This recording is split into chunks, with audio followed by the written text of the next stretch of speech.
Justement non, nous n'avons aucune raison donnée par la police. Nous nous trouvions donc dans ce parc en préparation de l'action que nous allions effectuer contre la dissolution, l'annonce de la dissolution de Génération Identitaire.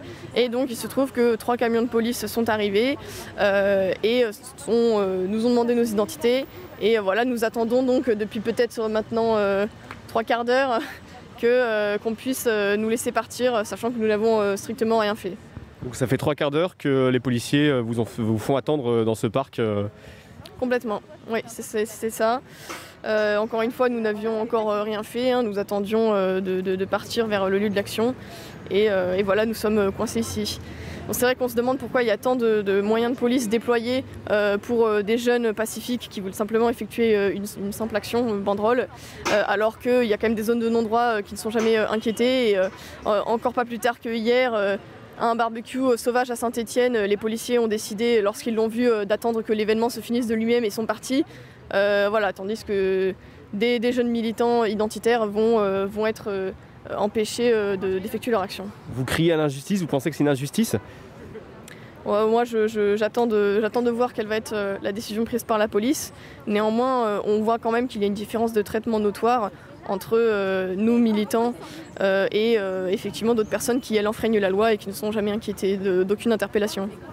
Vous avez décliné sans problème, sans résistance votre identité à la police, c'est bien ça?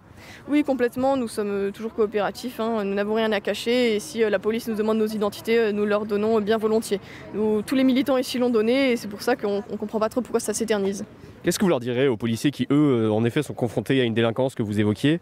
Moi, j'aimerais leur dire que la plupart des policiers sont conscients effectivement qu'ils sont impuissants et qu'ils n'ont pas les ordres nécessaires pour pouvoir interpeller des racailles ou cesser je sais pas, des trafics de drogue ou autres.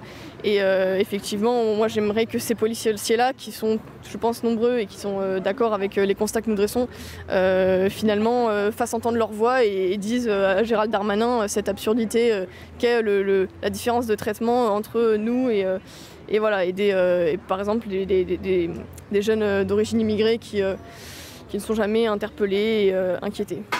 Dernière question, du coup, de fait, cette action, elle est annulée?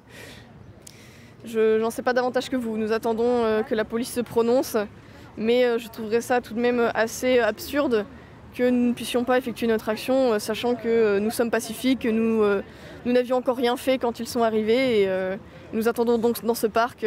C'est assez curieux. Eh bien oui, bonjour. Ce matin, en fait, il y avait une action qui était prévue, effectivement, pendant le Conseil des ministres qui va annoncer notre dissolution, la dissolution de Génération Identitaire.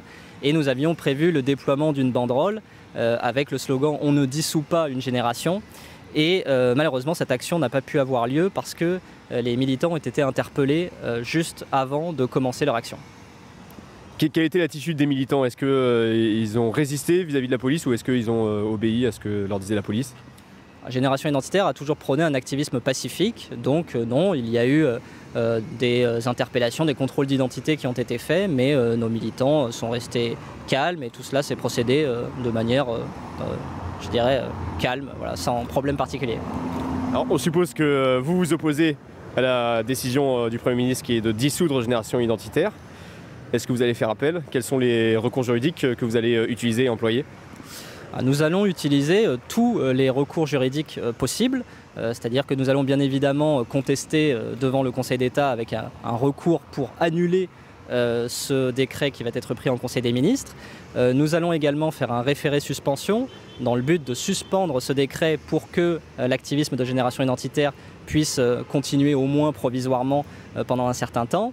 Donc ça, c'est le référé suspension va prendre environ 1 à 2 mois, tandis que le recours que nous allons faire devant le Conseil d'État pour annuler le décret, lui, devrait prendre plusieurs mois.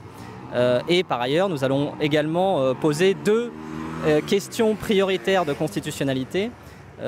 La première qui visera à remettre en question l'ensemble du dispositif de dissolution des associations sous plusieurs motifs, parce que par exemple il n'existe pas de hiérarchie des sanctions. C'est-à-dire qu'en fait on est sur finalement quelque chose d'assez inacceptable qui est le tout ou rien. Alors que si par exemple on prend les groupes de supporters, il peut y avoir par exemple des suspensions d'activité pendant quelques mois, ce genre de choses, ou bien des avertissements qui peuvent être prononcés.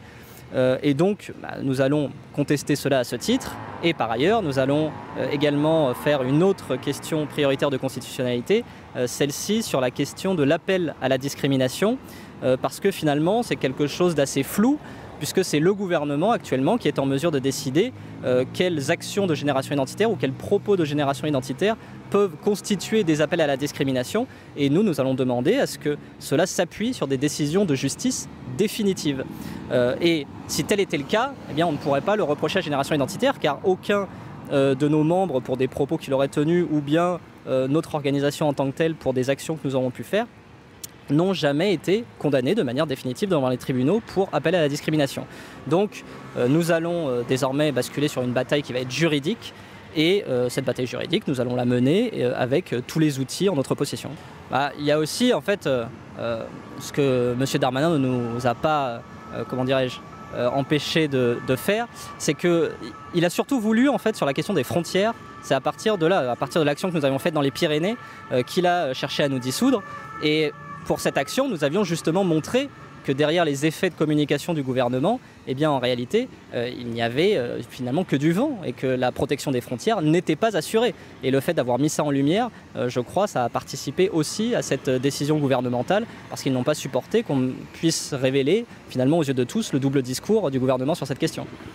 Qu'est-ce que vous auriez à dire aux Français qui vous ont suivi dans vos actions militantes, qui vous ont même soutenu? Est-ce que vous restez optimiste vis-à-vis de cette dissolution, des recours vis-à-vis de la dissolution?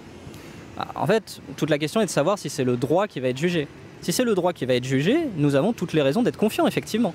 Parce que ce soit dans la lettre que nous avons reçue ou dans les différentes déclarations qu'a pu faire le gouvernement pour justifier notre dissolution, on a pu s'apercevoir que c'était au mieux assez bancal. Et d'ailleurs, de nombreux observateurs ont pu relever que effectivement, les fondements juridiques pour dissoudre Génération Identitaire étaient assez légers. Donc, si on est sur une stricte question juridique, il y a toutes les raisons d'être confiant. La question, c'est est-ce que c'est la politique qui va prendre le pas sur la question juridique? Et dans ce cas-là, nous avons du souci à nous faire. Alors justement, dernière question, pour vous, c'est plus un acharnement politique qu'une sanction juridique? Ça me paraît assez évident, et en fait c'est finalement le point d'orgue d'une répression globale à l'encontre du mouvement identitaire qui dure depuis longtemps, mais qui s'était particulièrement accélérée depuis l'élection d'Emmanuel Macron en 2017, puisque nous avions vu certaines de nos manifestations qui étaient interdites, nos locaux qui étaient fermés, par exemple nos prestataires qui étaient intimidés pour refuser, obtenir d'eux des refus de partenariat commercial avec nous. Il y avait la censure également, bien entendu, sur les réseaux sociaux qui nous a visés, que ce soit sur Facebook, Instagram, Twitter, etc.